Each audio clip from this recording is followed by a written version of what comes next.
and Prejudice by Jane Austen. Chapter 3. Not all that Mrs. Bennet, however, with the assistance of her 5 daughters, could ask on the subject, was sufficient to draw from her husband any satisfactory description of Mr. Bingley.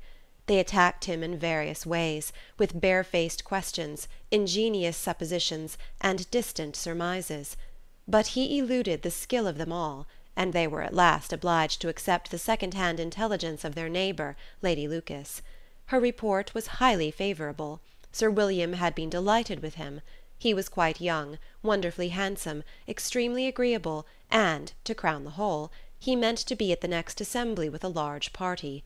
Nothing could be more delightful.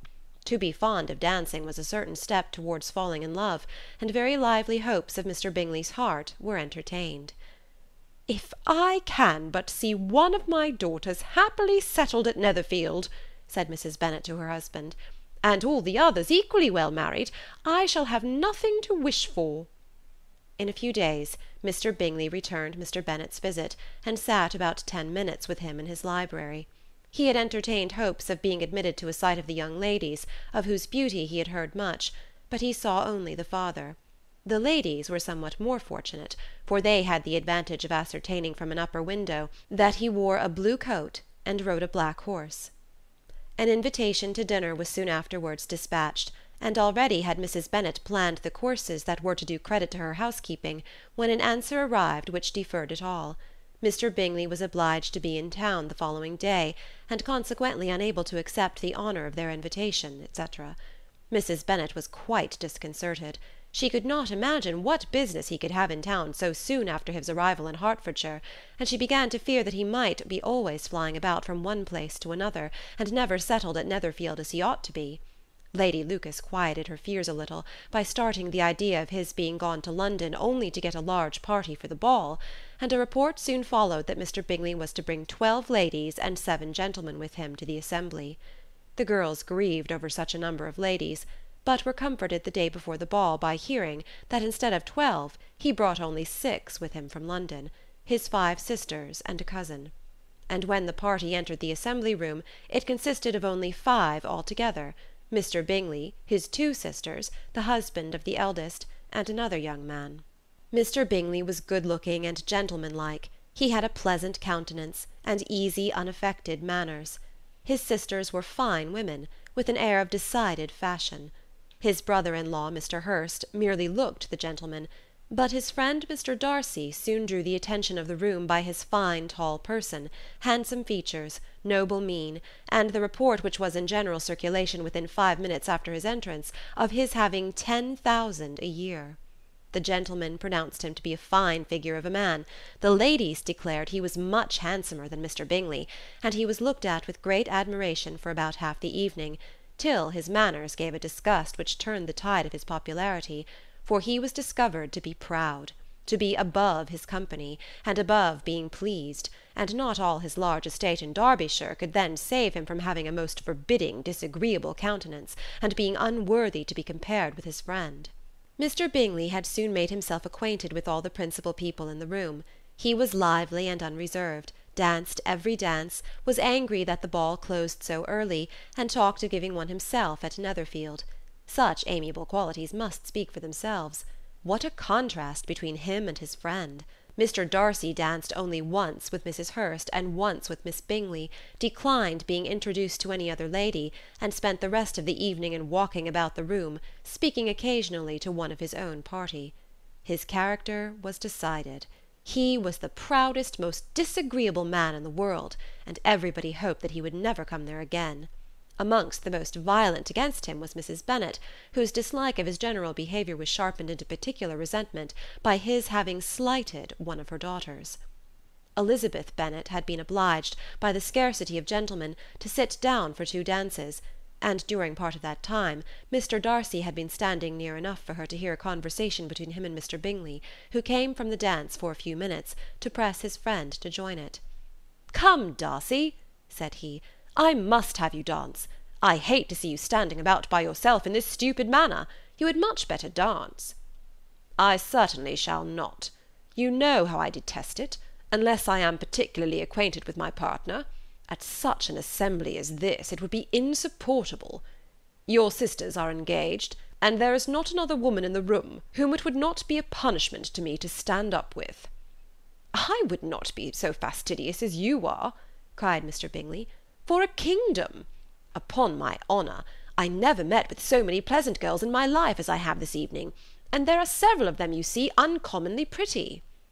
"You are dancing with the only handsome girl in the room," said Mr. Darcy, looking at the eldest Miss Bennet. "Oh, she is the most beautiful creature I ever beheld. But there is one of her sisters sitting down just behind you, who is very pretty, and I dare say very agreeable. Do let me ask my partner to introduce you." "Which do you mean?" And turning round, he looked for a moment at Elizabeth, till catching her eye, he withdrew his own and coldly said, "She is tolerable, but not handsome enough to tempt me. I am in no humour at present to give consequence to young ladies who are slighted by other men. You had better return to your partner, and enjoy her smiles, for you are wasting your time with me." Mr. Bingley followed his advice. Mr. Darcy walked off, and Elizabeth remained with no very cordial feelings towards him. She told the story, however, with great spirit among her friends, for she had a lively, playful disposition, which delighted in anything ridiculous. The evening altogether passed off pleasantly to the whole family. Mrs. Bennet had seen her eldest daughter much admired by the Netherfield party. Mr. Bingley had danced with her twice, and she had been distinguished by his sisters. Jane was as much gratified by this as her mother could be, though in a quieter way. Elizabeth felt Jane's pleasure. Mary had heard herself mentioned to Miss Bingley as the most accomplished girl in the neighbourhood, and Catherine and Lydia had been fortunate enough never to be without partners, which was all that they had yet learnt to care for at a ball. They returned, therefore, in good spirits to Longbourn, the village where they lived, and of which they were the principal inhabitants. They found Mr. Bennet still up. With a book he was regardless of time, and on the present occasion he had a good deal of curiosity as to the events of an evening which had raised such splendid expectations. He had rather hoped that his wife's views on the stranger would be disappointed, but he soon found out that he had a different story to hear. "Oh, my dear Mr. Bennet," as she entered the room, "we have had a most delightful evening, a most excellent ball. I wish you had been there. Jane was so admired, nothing could be like it. Everybody said how well she looked, and Mr. Bingley thought her quite beautiful, and danced with her twice. Only think of that, my dear, he actually danced with her twice, and she was the only creature in the room that he asked a second time. First of all he asked Miss Lucas. I was so vexed to see him stand up with her. But, however, he did not admire her at all, indeed nobody can, you know, and he seemed quite struck with Jane as she was going down the dance. So he inquired who she was, and got introduced, and asked her for the next two. Then the 2/3 he danced with Miss King, and the 2/4 with Maria Lucas, and the 2/5 with Jane again, and the 2/6 with Lizzie, and the Boulanger. If he had any compassion for me, cried her husband impatiently, he would not have danced half so much. For God's sake, say no more of his partners. Oh, that he had sprained his ankle in the first dance. "Oh, my dear, I am quite delighted with him. He is so excessively handsome, and his sisters are charming women. I never in my life saw anything more elegant than their dresses. I dare say the lace upon Mrs. Hurst's gown—" Here she was interrupted again. Mr. Bennet protested against any description of finery. She was therefore obliged to seek another branch of the subject, and related, with much bitterness of spirit and some exaggeration, the shocking rudeness of Mr. Darcy. "But I can assure you," she added, "that Lizzie does not lose much by not suiting his fancy, for he is a most disagreeable, horrid man, not at all worth pleasing. So high and so conceited that there was no enduring him.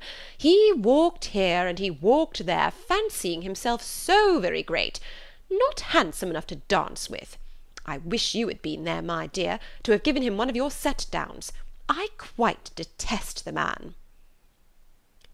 End of Chapter 3.